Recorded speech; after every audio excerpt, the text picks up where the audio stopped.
lupa. Sabi, minsan lang, one chance only. Tama? Sinabi niya yun, narinig ko. Eh bakit tayo, nandito tayo sa lupa, lagi natin iniisip na may second chance, may third chance, may fourth chance, patatawarin naman ng Panginoon. Bakit hindi natin isipin sa mindset natin na minsan lang ako magkamali? That's it, hindi na mauulit. Nagigets na ako. So, para makaiwas tayo sa bagay na hindi mabuti, na hindi na tayo bumalik sa kasalanan na gawa natin kahapon. One chance lang. Huwag na natin isipin na may second mabait si Lord. No. Kailangan mindset natin this time. Pag nagkamali ako once, no more second, no more third, no more fourth. Kasi nga, nagbigay na ng sample, di ba? Minsan lang tayo namatay. So, minsan lang tayo magkamali at namatay sa kasalanan. Pag nahumingi tayo tawad, hindi na dapat ako. Paano man ang ibang kasalanan, okay lang ba? It's up to you. Yun mo yan. Gusto mo ba ulit yung last chance na kasalanan mo yan? Yun na yung last na life mo. So yun lang ang point doon.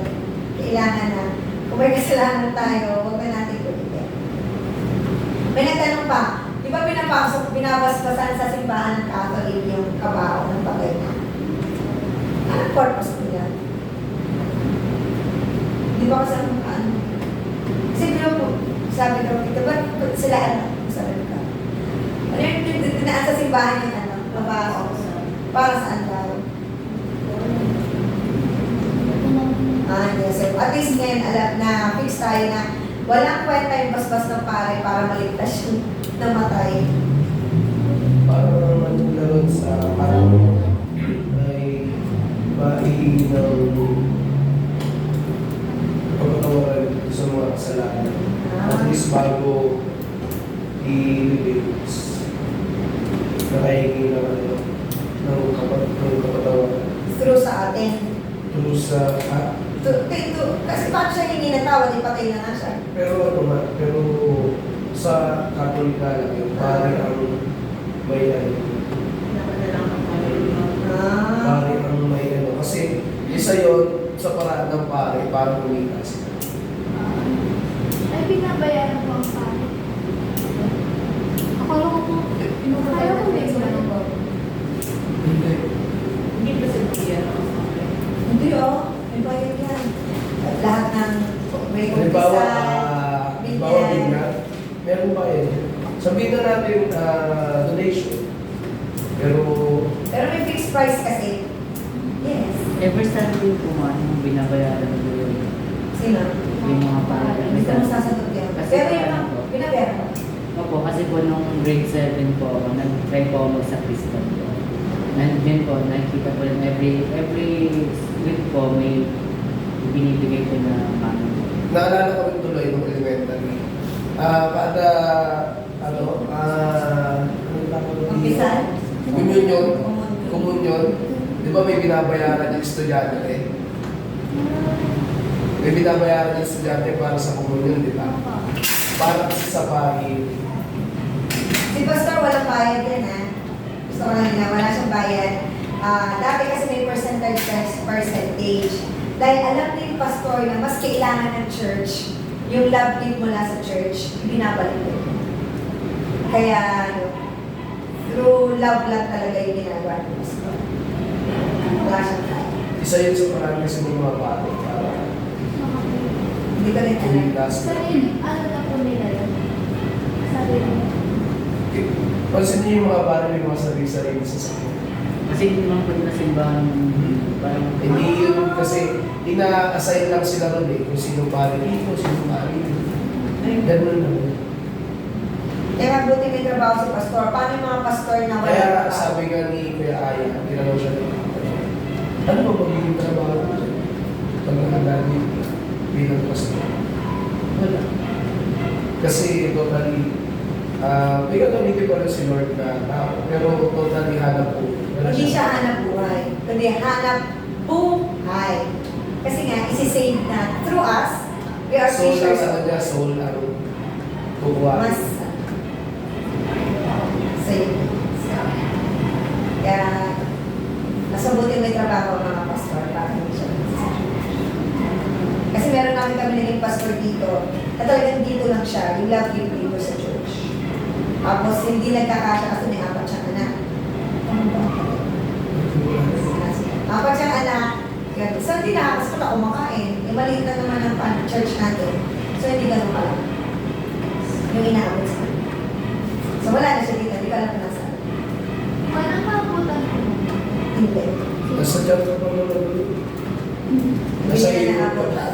Yung basta kasi pero hindi ako nakikialam usapan ng church. Pero yung mga activities na ako nakikialam. Hindi niya rin naabutan. Hindi rin naabutan ng Tito Mel. Kasi parang Ako lang naabutan. Ano pa naman yung pastor? Ayun. Hindi ko matandaan. pero pumanang si Pastor Lalo pa rin po ang andit. Hindi, si Pastor Ronnie. Pastor Ronnie. Ang head nun. Si Pastor is missionary parang may Natandaan niyo yung pumunta tayo sa, sa hill ng Mireya? Opo. Di ba sabi ni Pastor, si Pastor Ronnie ang unang pastor dito sa Payment, San Jose. So ngayon, naghiwalay sila ni Pastor simula nung kaya si Pastor Ronnie ang nagpapastor dito kasi nga nag-evangelize si Pastor Lucky. Tapos nung umalis na si Pastor Ronnie, napilitan na magpastor si Pastor. push siya kasi nga maraming dumabat dito kay Pastor. Kasi hindi naman parang siya magsalita, di ba? Ngayon, improving na siya, hindi siya ganyan dati. Oo, promise, hindi siya ganyan. Hindi ko matandaan Direct to the eh. point yan si Pastor, ma-open ka. Wala siyang pakialam. Ngayon, di ba nakaka-open pa, pero dahil mature na kayo, hindi niyo yung tinitignan as offense sa inyo, but rather, you think kung ano yung mahalagang salita na binigkas niya. Kasi Ako, alam mo, manipis-nipis ako, baka wala na rin ako eh. Lalo yung asar mo eh. Wala kami mga kapatid na rin yan. Bigay na ako. Yung kulay ko kasi, favorite niya yung kulay ko sa rin.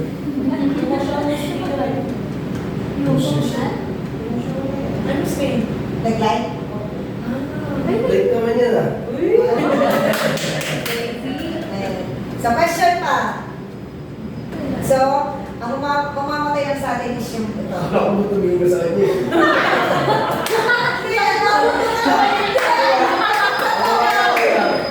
Hindi, kasama nga. Umano ka ba? Wala sa'yo. Ang ganda nun. Katawa. Abangan ako sa kanya. Ang katawa na, yes. Yes lang po. May size po ba yung spirit? Yun ang hindi ko alam.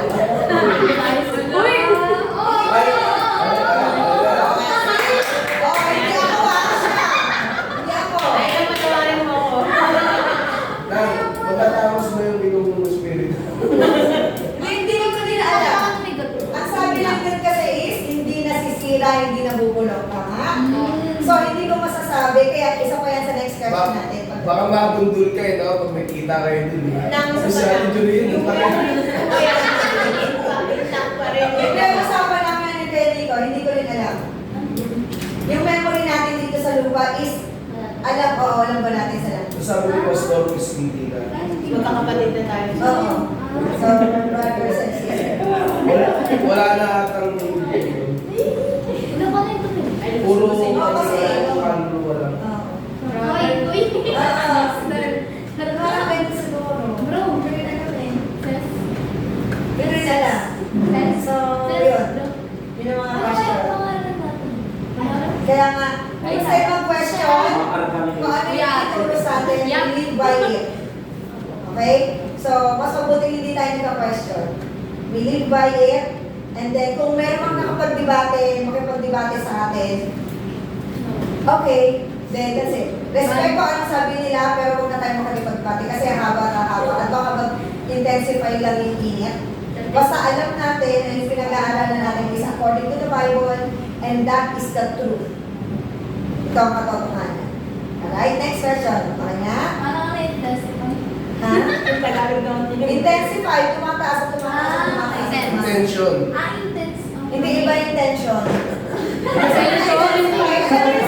Iba yung Sa gasol, o nag-iinit, di ba? May ganina, malaki. Ano ba kaya hanggang sa shhh?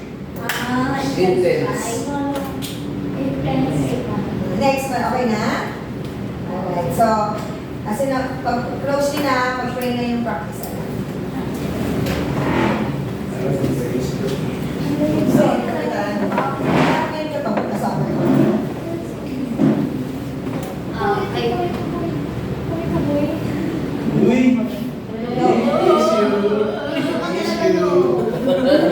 Ito kaya tayo magkakapatid. Oo nga. wala na po visual Oo. Kaya ang issue lang eh. Ganyan ang upong lalaki. Tama yun. Siya. Sorry. Yung upo niya kasi upong lalaki, tama yun. Ito. Gusto ko po. Sorry, oh. Sorry, oh. Sige, legal dyan. Ako. Sino mag-present? Ako. Malas ko rin po. Ayos ko rin pala yung gating ko rin. Hindi ko rin po sa sama-sama ko sa akin. Kaya tinig po na salitaan niyo po